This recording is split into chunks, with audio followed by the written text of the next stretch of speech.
311, Present, sir. 312, 313, 314, Yes, sir. 313 আছো মুক্তা? Ji, sir. 314, Present, sir. বিভা। Ji, sir. 315, Present, sir. 316, 317, Present, sir. 318, Pritu,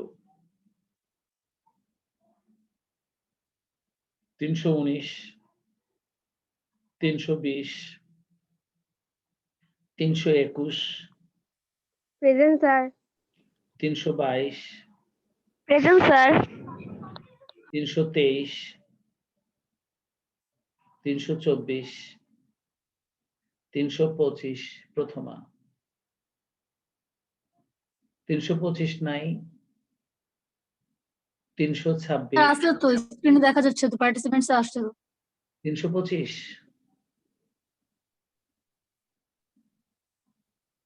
কই? হ্যাঁ, প্রথমাকে তো দেখা যাচ্ছে। কি হয়েছে প্রথমা?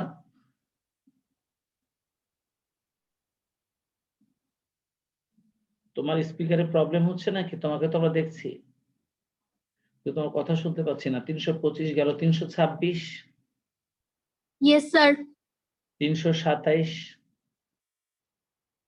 Present, sir. 327 এর পরে তো আর নাই, আছে কি?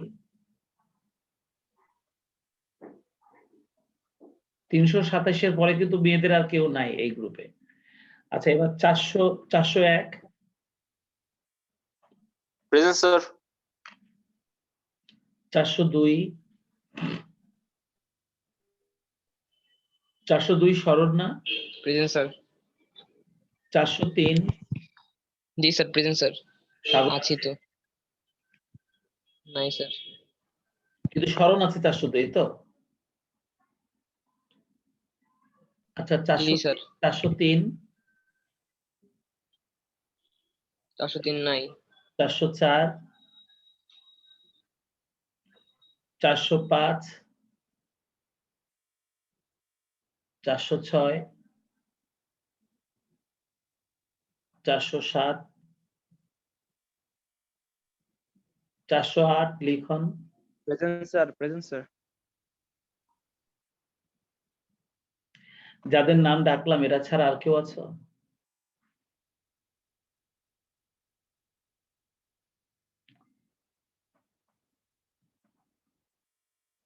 আচ্ছা,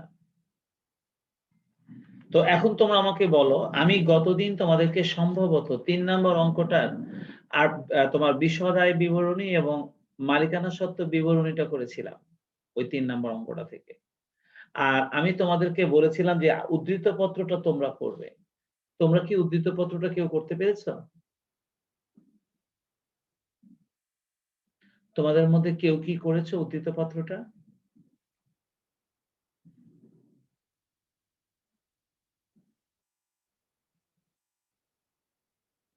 আমরা সম্ভবত 3 নম্বরের এই অঙ্কটা করছিলাম।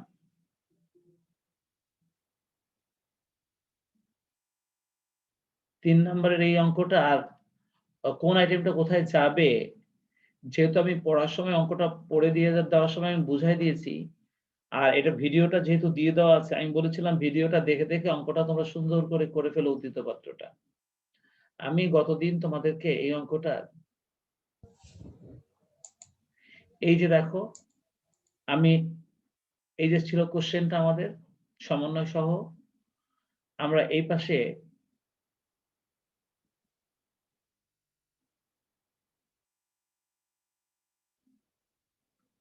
এই যে অঙ্কটার বিশদ আয় বিবরণী করেছিলাম, দেখতে পাচ্ছ? আমাদের নেট মুনাফাটা কর পরবর্তী চলে এসেছিল ৯৯,০০০। তারপরে আমরা একটা মালিকানা সত্ত্ব বিবরণী করেছিলাম। তোমরা কি এই অঙ্কের উদ্ধৃত পত্রটা কেউ ট্রাই করেছো?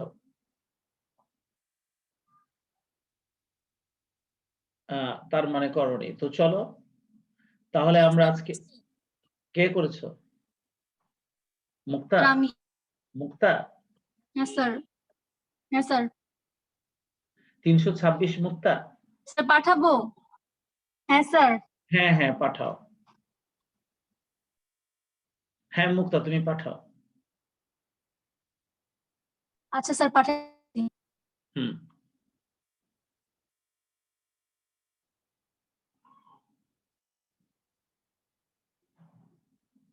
তোমরা দেখো আমি মুক্তার উদ্ধৃত পত্রটা চেক করব।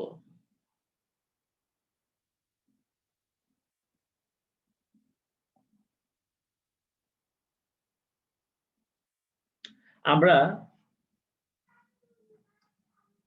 যৌথ মূলধনী কোম্পানির আর্থিক বিবরণী করার সময় যখন আমরা উদ্ধৃত পত্রটা করব, আমি যখন উদ্ধৃত পত্রের বিবরণীটা তোমাদের শিখিয়েছিলাম তখন আমি বলেছিলাম যে সিরিয়াল অনুযায়ী তোমাদেরকে সুন্দরভাবে সাজিয়ে কিন্তু এই উদ্ধৃত পত্রটা করতে হবে।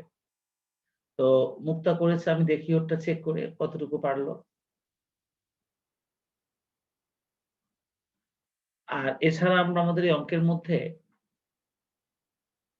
আমি তেমন কোনো ক্রিটিক্যাল কোনো সমন্বয় আমি দেখছি না, খুব সহজ ছিল অঙ্কটা।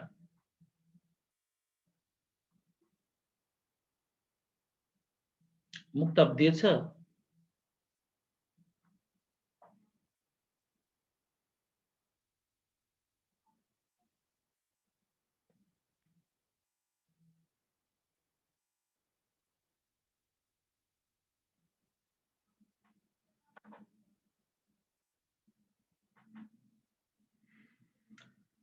হ্যাঁ মুক্তা উদ্ধৃত পত্রটা দিয়েছে। এই পেজেই শেষ হয়ে গেছে নাকি আরেকটা পেজ আছে? না স্যার এটাতেই শেষ। আচ্ছা, তাহলে তোমরা সবাই একটু দেখো মুক্তা উদ্ধৃত পত্রটা করেছে।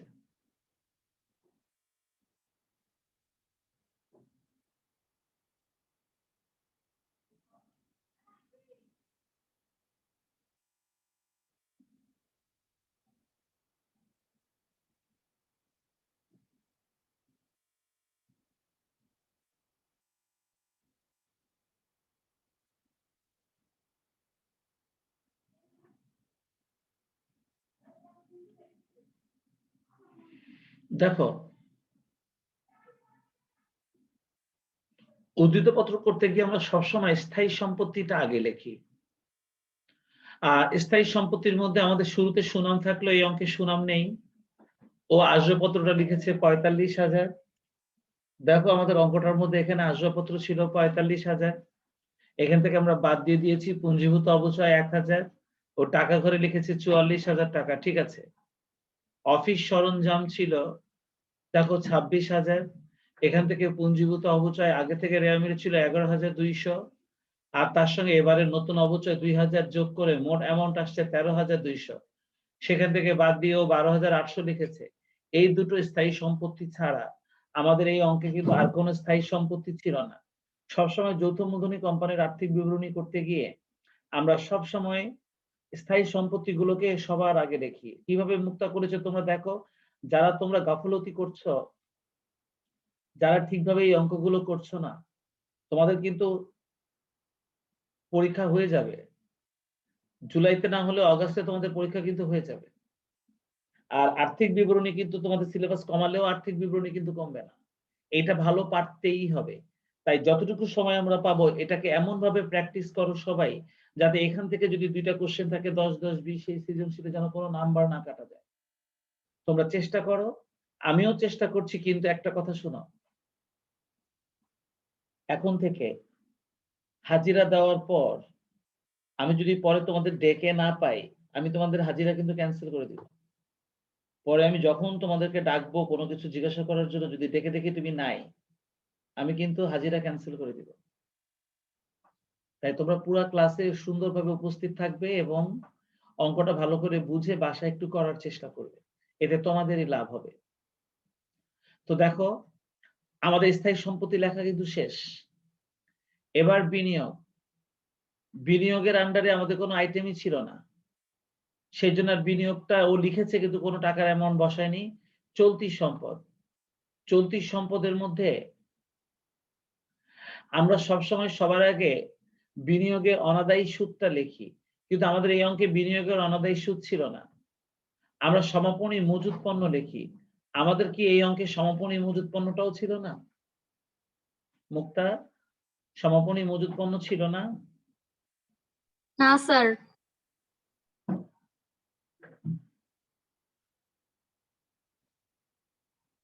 হ্যাঁ, সমাপনী মজুত পণ্য ছিল না যেহেতু সেবামূলক প্রতিষ্ঠান।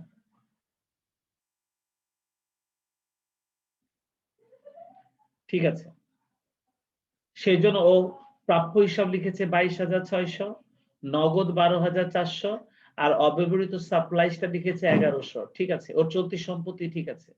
তাহলে ওর মোট সম্পদের পরিমাণ 92,900। অনেক সহজ অঙ্ক ছিল, ও ঠিক করেছে। এবার আছো দায় ও মালিকানা তহবিল। এর মধ্যে মালিকানা তহবিলটা আমরা বের করেছিলাম, আমি করে দিয়েছিলাম অঙ্কটাতে। সেখানে ব্যালেন্সটা আমাদের এসেছিল 81,000, তাই তো আসছিল নাকি? আমরা যখন মালিকানা তহবিলটা করেছিলাম সেখানে আমাদের ব্যালেন্সটা কত এসেছিল? 81,000 না 80,000 এসেছিল? ও 81,000ই হবে। দেখো আমি যোগে ভুল করেছি, 77,000 আর 5,000 নাকি? দেখো তো যোগ করে।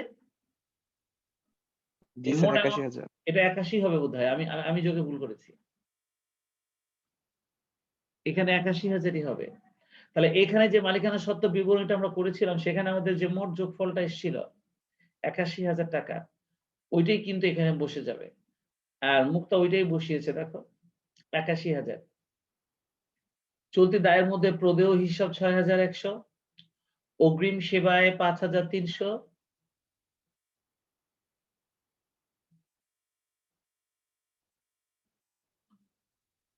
অগ্রিম সেবায় 5,300 আর অলিখিত সেবায় ছিল কত?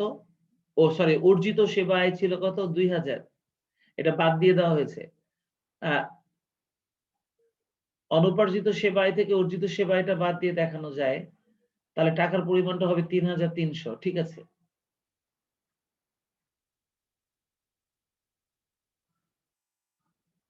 আর আয়কর সঞ্চিতি ছিল চলতি দায়ের সর্বশেষ আইটেম, সেটার পরিমাণ মনে হয় 2,500 টাকা ছিল আয়কর সঞ্চিতি।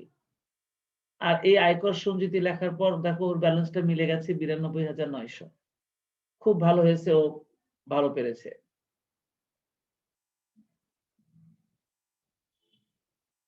ভেরি গুড মুক্তা, তুমি খুব সুন্দর করে করেছো। অনেকেই কিন্তু আজকের বাড়ির কাজটা করোনি।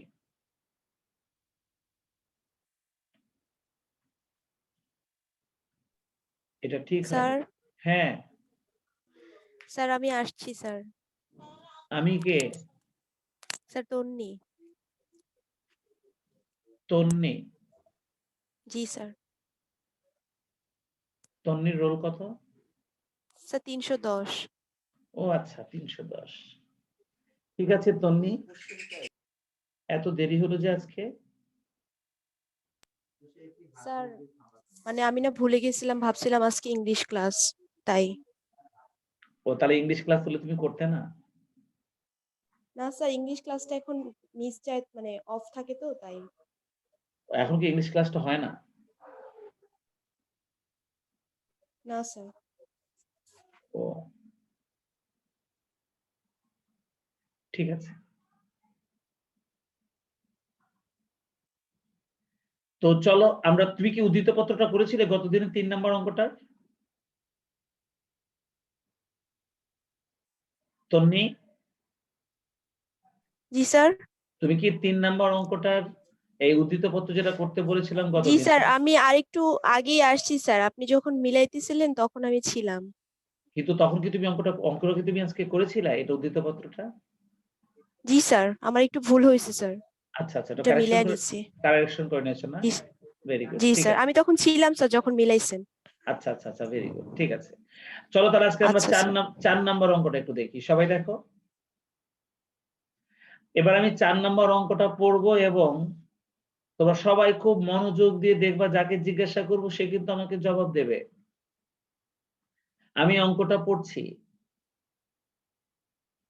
সাগর ড্রাই ক্লিনার্স লিমিটেডের অনুমোদিত মূলধন 90 লক্ষ টাকা, যা 10 টাকা মূল্যের 9 লক্ষ শেয়ারে বিভক্ত। এটা কিন্তু অনুমোদিত শেয়ার মূলধন।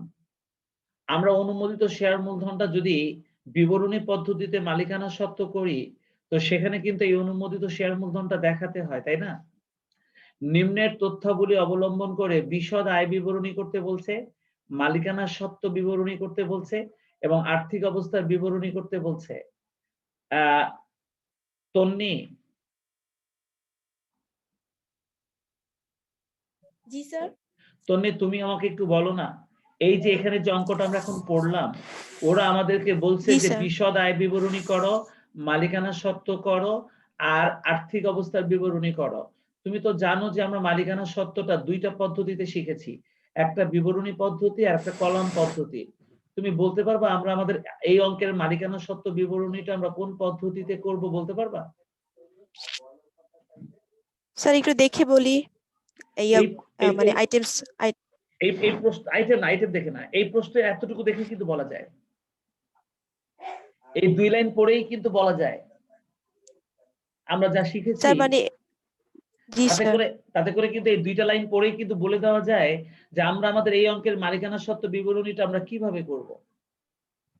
তুমি কি সেটা বলতে পারবে? না স্যার।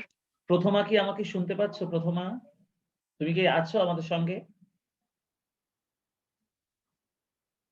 স্যার ওর আজকে নেট প্রবলেম দিতেছে, অনেক মেসেজ দিতেছে। আসলে তাহলে মুক্তাই বলো, মুক্তা আমাকে বলতে পারবা যে এই অঙ্কের মালিকানা সত্ত্ব বিবরণীটা আমরা কোন পদ্ধতিতে করব, কেন?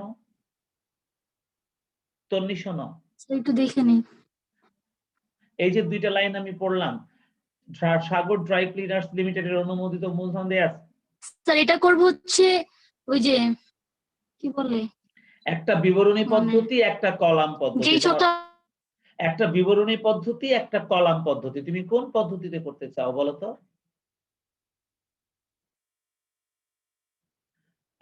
আমি তোমাদেরকে এই জিনিসগুলো শিখিয়েছি কারণ এইগুলো চট করে মাথায় আসতে হবে। মুক্তা, তোমরা সবাই শোনো, তোমরা বলো তো আমাদের কি এই অঙ্কে সংরক্ষিত আয় বিবরণী করতে বলছে ওনারা?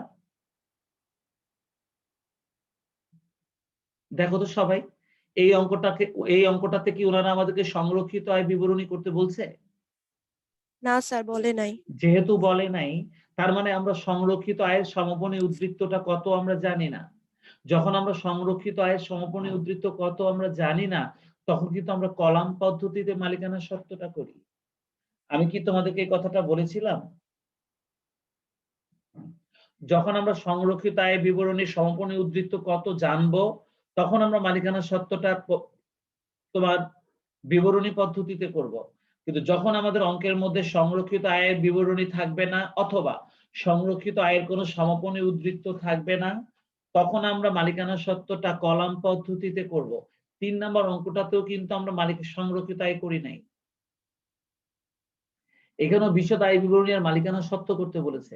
তাই আমরা কিন্তু 3 নম্বর অঙ্কটাতেও আমরা কিন্তু 3 নম্বর অঙ্কের মালিকানা সত্ত্বটাও কিন্তু কলাম পদ্ধতিতে করেছিলাম, কারণ আমরা সংরক্ষিত আয়ের সমাপনী উদ্বৃত্তের ব্যালেন্সটা জানি না। তোমরা কি বুঝছো আমার কথা?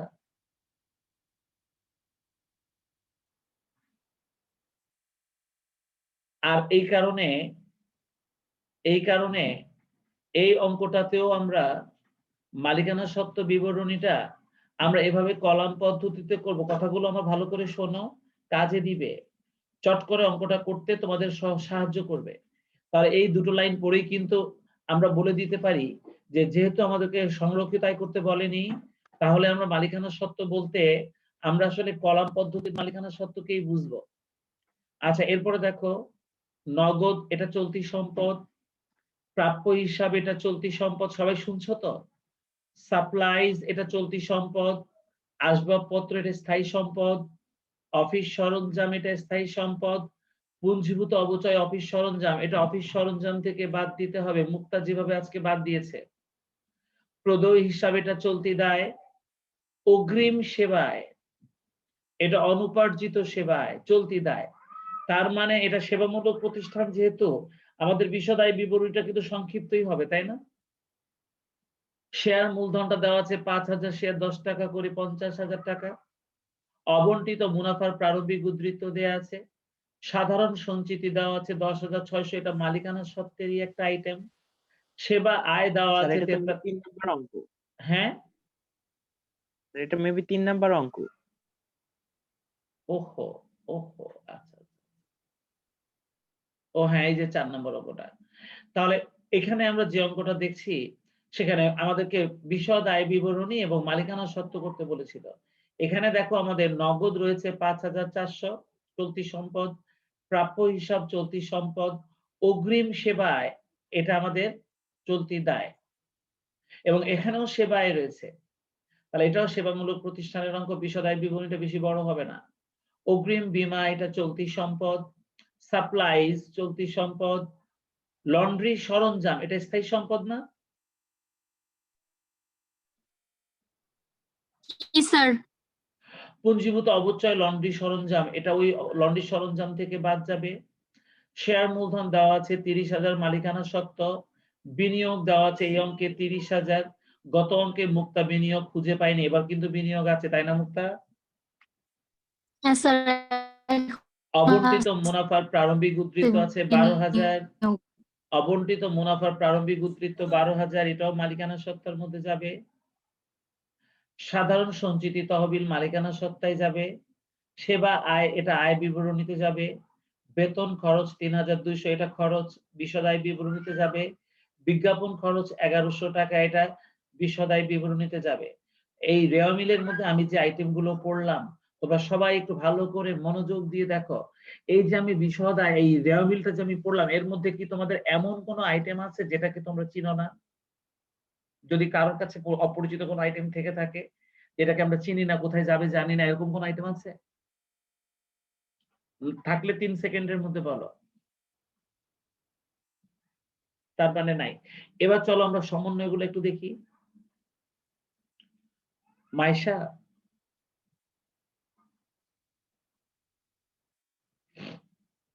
মাইশা আমার কথা কি শোনা যায়?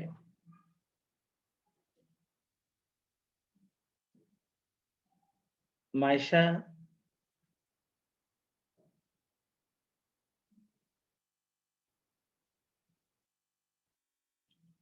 শরণ আমার কথা শুনতে পাচ্ছ? জি স্যার। তোমাদের সবার লাইনে কি এরকম ডিস্টার্ব?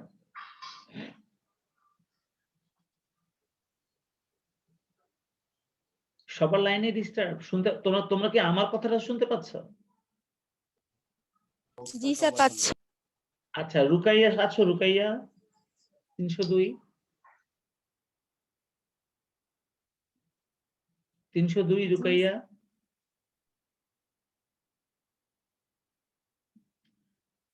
রুকাইয়া আছো তুমি লাইনে? আমি কথা বলবো? স্যার দেখো তো ক নম্বরে যে সমন্বয়টা আছে, অগ্রিম বীমার ২০০ টাকার মেয়াদ উত্তীর্ণ হয়েছে। তুমি আমাকে বলতে পারবে এই সমন্বয়টা কোথায় কোথায় বসবে?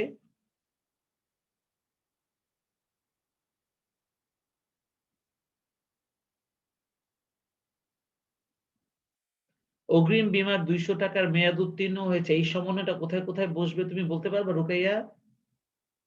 জি স্যার। বলো স্যার তো। অগ্রিম বীমা মানে সম্পদ থেকে বাদ যাবে। একবার আর হয়েছে, বসবে। আরেকবার। বীমা খরচে হ্যাঁ মানে ব্যয়। হ্যাঁ, রুকাইয়া ঠিক বলছে। তার মানে এই বীমা খরচের মধ্যে ২০০ টাকা লিখবো আমরা পরিচালন ব্যয়ের মধ্যে, আর এই ২০০ টাকা আমাদের অগ্রিম বীমা থেকে বাদ যাবে চলতি সম্পত্তিতেও। ঠিক বলছে। আচ্ছা ঠিক আছে, এবার লিখন আসছো, লিখন কথা বলা যাবে? জি স্যার। দেখো তো লিখন, এই খ নম্বর সমন্বয়টা ৩১শে ডিসেম্বর তারিখে অব্যবহৃত সাপ্লাইজ এর পরিমাণ ১,০০০ টাকা। তোমার রেওয়া মিলে কিন্তু সাপ্লাইজটা ১৩০০ টাকা ছিল, বুঝছো? আর এখানে বলছে স্যার। যে ৩১শে ডিসেম্বর তারিখে অব্যবহৃত সাপ্লাইজ এর পরিমাণ ১,০০০ টাকা। তুমি বলতে পারবে এই সমন্বয়টা আমরা আমাদের এই চূড়ান্ত বিবরণীতে মানে এই চূড়ান্ত হিসাবে কিভাবে বসাবো, কোথায় বসাবো? স্যার চলতি সম্পদ স্যার সাপ্লাইজ থেকে বাদ দিব। চলতি সম্পদ সাপ্লাইজ থেকে তুমি বাদ দিবে কত টাকা? ১,০০০ টাকা। ১৩০০ টাকা থেকে ১,০০০ টাকা বাদ দিবে চলতি সম্পদে। জি স্যার। হলো না লিখন? তুমি খেয়াল করো তো তোমার রেওয়া মিলের সাপ্লাইজটা কত ছিল? তা ১৩০০। ১৩০০। আর ওনারা বলছে অব্যবহৃত সাপ্লাইজ রয়েছে ১,০০০। যদি অব্যবহৃত সাপ্লাইজ ১,০০০ থাকে তাহলে আমরা খরচ করে ফেলেছি কত? স্যার খরচ করে ফেলছি ১,০০০। ৩০০। সাপ্লাইসটা রেওয়া মিলে স্যার, ছিল 1300, আর সমন্বয় জি, বলছে যে আমাদের অব্যবহৃত সাপ্লাইজের পরিমাণ 1000। তার মানে কি বাকি 300 টাকা সাপ্লাইজ কি তাহলে আমরা খরচ করে ফেলেছি না? জি স্যার, তাহলে 300 টাকার সাপ্লাই যেটা খরচ সেটা তুমি বিশদ আয় বিবরণীতে লিখবে সাপ্লাইজ খরচ নামে। আর অব্যবহৃত সাপ্লাই যেটা সমন্বয় আছে 1000, এটা তুমি চলতি সম্পত্তি পাশে লিখবে। বুঝতে পেরেছো? জি স্যার, অব্যবহৃত সাপ্লাই যেটা এটাই আমাদের সম্পদ। আর রেওয়ামিলের মধ্যেও আছে সম্পদ। কিন্তু অব্যবহৃত সাপ্লাইজ রেওয়ামিলে ছিল 1300, আর ওরা বলছে না ওটা 1300 না, ওটা হবে 1000। তাহলে আমাদের বাকি 300 টাকা তাহলে কি করেছি আমরা? ব্যবহার করে ফেলেছি। তাই যতটুকু সাপ্লাইজ আমরা ব্যবহার করে ফেলেছি ওটাই আমাদের খরচ। তাই ব্যবহৃত জি স্যার, সাপ্লাইজ যেটা সেটা সাপ্লাইজ খরচ নামে আমরা আমাদের বিশদ আয় বিবরণীতে পরিচালন ব্যয়ের মধ্যে লিখে দিব।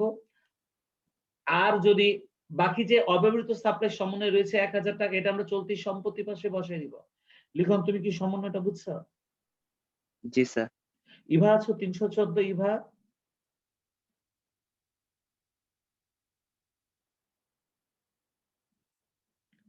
ইভা 314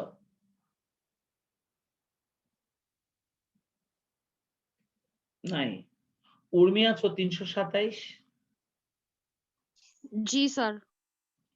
উর্মি, তুমি বলতে পারবে এই যে আমাদের গ নাম্বার যে সমন্বয়টা বলেছে লন্ড্রির সরঞ্জামের উপর 900 টাকা অবচয় ধার্য করতে হবে, এটা আমরা কিভাবে আমাদের অঙ্কে বসাবো তুমি বলতে পারবে? স্যার এটা হচ্ছে বিশদায় বিবরণীতে পরোক্ষ পরিচালন ব্যয় বসবে একবার, একবার, আরেকবার। আরেকবার হচ্ছে স্যার লন্ড্রি সরঞ্জাম মানে স্থায়ী সম্পদের ওইখান থেকে বাদ যাবে। তবে এই পুঞ্জীভূত অবচয়ের সঙ্গে যুক্ত হয়ে তারপরে বাদ যাবে, তাই হ্যাঁ না? হ্যাঁ হ্যাঁ হ্যাঁ, জি স্যার। তাই না উর্মি? এই 2400 টাকার সঙ্গে স্যার, তোমার ওই যে এটা যোগ হবে, যোগ যোগ হয়ে করে তারপরে বাদ যাবে। দিন একসাথে বাদ যাবে। বাদ যাবে, ভেরি গুড, ঠিক আছে, হয়েছে। 313 মুক্তা আছো নাকি? 313 মুক্তা।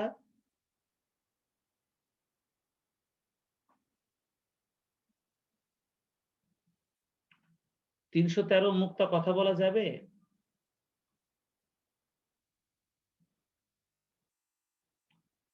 আচ্ছা, 401 ইয়েমিন কথা বলা যাবে?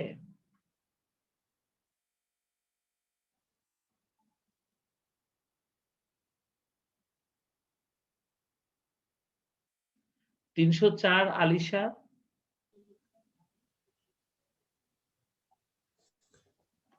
তিনশো চার আলিশা আছো?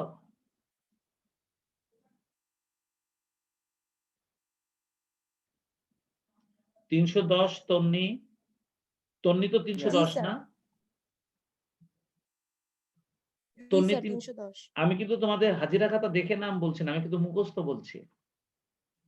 তোমাদের কার রোল কত আমার অনেকটাই মুখস্থ হয়েছে, আমি মুখস্থই বলছি, উল্টাপাল্টা হতে পারে। তো তন্নি আমাকে বলো তো দেখি, ঘ নাম্বার যে সমন্বয়টা আছে, নেট মুনাফার 1000 টাকা সাধারণ সঞ্চিতি তহবিলে স্থানান্তর করতে হবে, এই সমন্বয়টা তুমি কোথায় কোথায় বসাবে বলতে পারবে? স্যার যেহেতু নিট মুনাফার মানে স্থানান্তর, তাহলে স্যার নিট মুনাফা থেকে বাদ দিব আর সাধারণ সঞ্চিতির সাথে অ্যাড করব। নেট মুনাফা থেকে তুমি কিভাবে বাদ দিবা?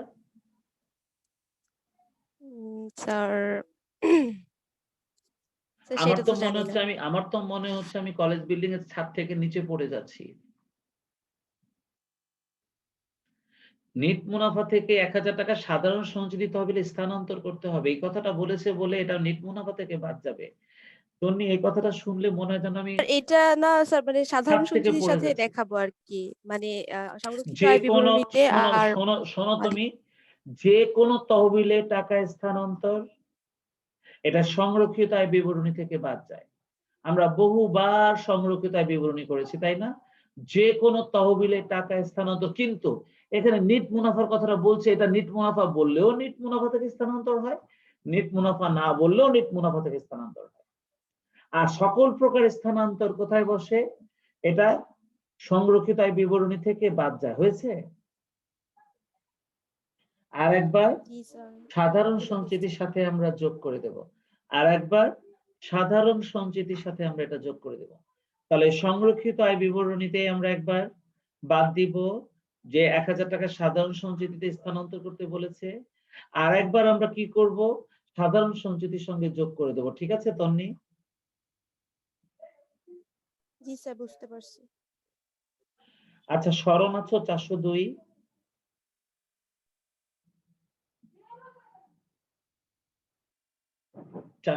স্মরণ আছো?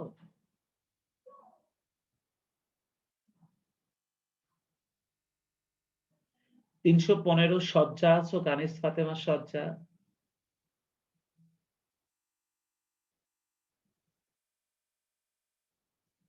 315 কানিজ ফাতেমার সজ্জা নাই?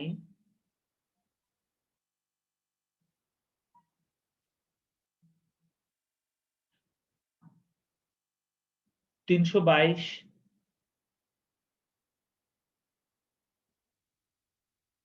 322 আছো?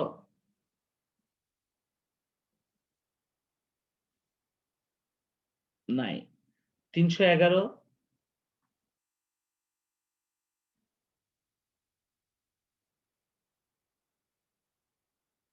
311ও নাই।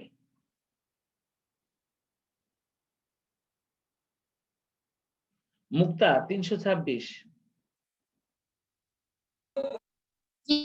স্যার আচ্ছা মুক্তা, দেখো তো উমা নাম্বারে যে সমন্বয়টা আছে, অগ্রিম সেবা এর বিপরীতে 4000 টাকা সেবা প্রদান করতে হবে। তুমি আমাকে বলবা এই উমা নাম্বার সমন্বয়টা আমরা কোথায় কোথায় বসাবো? অগ্রিম সেবা এর বিপরীতে 4000 টাকা সেবা প্রদান করতে হবে। স্যার বলতেছি, স্যার একবার যাবে বিশদায় বিবরণীতে সেবার সাথে যোগ হবে। ভেরি আর গুড, আর্থিক অবস্থার বিবরণীতে চলতি দায় থেকে মানে চলতি দায় অগ্রিম সেবায় থেকে বাদ যাবে। ভেরি গুড, খুব সুন্দর বলেছো, হয়ে গেছে। মানে এই যে হ্যাঁ হয়েছে, খুব সুন্দর হয়েছে। এই যে আমরা 5টা সমন্বয় যে পড়লাম, এই 5টা সমন্বয়কে ব্যবহার করে এই এখানে যেহেতু তোমার এটা সেবামূলক প্রতিষ্ঠানের ছিল, তাহলে এটার বিশদ আয় বিবরণী, মালিকানা সত্ত্ব বিবরণী আর আর্থিক অবস্থার বিবরণীটা কি আমি করে দেব নাকি তোমরা করবে? বলো তো দেখি আমাকে, এটা কি তোমাদের পারা উচিত? জি স্যার, পারবো এটা। এটা কি তোমাদের পারা উচিত? আমাকে বলো, পরিষ্কার করে বলো দেখি কে কে আছে। মাত্র 11 জন।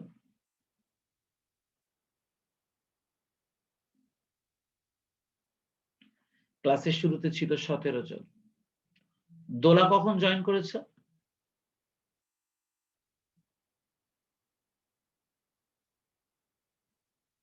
স্যার কিছুক্ষণ আগেই আসছে। কিছুক্ষণ আগে। শুরুতে আসোনি কেন? স্যার নেট ছিল না। এটা তো একটা কমন একটা প্রবলেম, স্যার কমন না, আমি আজকে সকালেও ক্লাস করতে পারিনি। তাই না? আচ্ছা যাই হোক, এখন আমার কথা হলো কি, আমি তো অঙ্কটা পড়লাম, তোমাদের কাছ থেকে সমন্বয়গুলো জানলাম, এবং এই ভিডিওটা আমি দিয়েও দিব ইউটিউবে। তোমরা কি এই ভিডিওটা দেখে দেখে অঙ্কটা কিভাবে করতে হবে শুনে তোমরা কি পুরো অঙ্কটা করতে পারবে সবাই? এটা তো এটা তো তোমার আহ সেবামূলক প্রতিষ্ঠানের অঙ্ক, যার জন্য বিশদ আয় বিবরণীটা তো কঠিন হওয়ার কথা না। পারবে এটা করতে? ইনশাআল্লাহ পারবো স্যার। স্যার পারবো, ছুটি দিয়ে দেন আজকে। তাই, এছাড়া কোনো উপায় নেই। এটা তোমরা নিজেরা করো। এটা 4 নাম্বার অঙ্কটা। জি স্যার, এটা পারবো। 4 নাম্বার অঙ্কটা পুরোটাই তোমাদেরকে বাড়িতে আজ আমি দিয়ে দিলাম। এটা আমি কিছুই করে দিলাম না। আমি অঙ্কটা পড়েই আমি বুঝেছি এটা অনেক সহজ, এটা তোমরা পারবে। তাহলে এটা তোমরা নিজেরা করো। আজকে আমি ছুটি দিয়ে দিচ্ছি। এই পরিস্থিতি তো আসলে তোমরা দিন দিন কি করছো কে জানে। ঠিক আছে? এটার প্রধান প্রবলেমটা হচ্ছে তোমাদের ওই পরীক্ষাগুলো হতে একসঙ্গে অনেকদিন গ্যাপ পড়ে যাওয়াতে পড়ালেখার উপর একটা অনীহা চলে এসেছে। একটা সাজানো গোছানো পড়াশোনা নষ্ট হয়ে গেছে। তারপর যদি তোমরা এখন রেগুলার ক্লাসে থাকো, তাহলে আবার সেই পরিবেশটা ফিরিয়ে আনা যায়। চেষ্টা করো সবাই যে কজন আছো ক্লাসে এই অঙ্কটা করার জন্য। ঠিক আছে? আমি বিদায় নিই আজকে। আল্লাহ হাফেজ। আসসালামু আলাইকুম স্যার। ওয়ালাইকুম আসসালাম।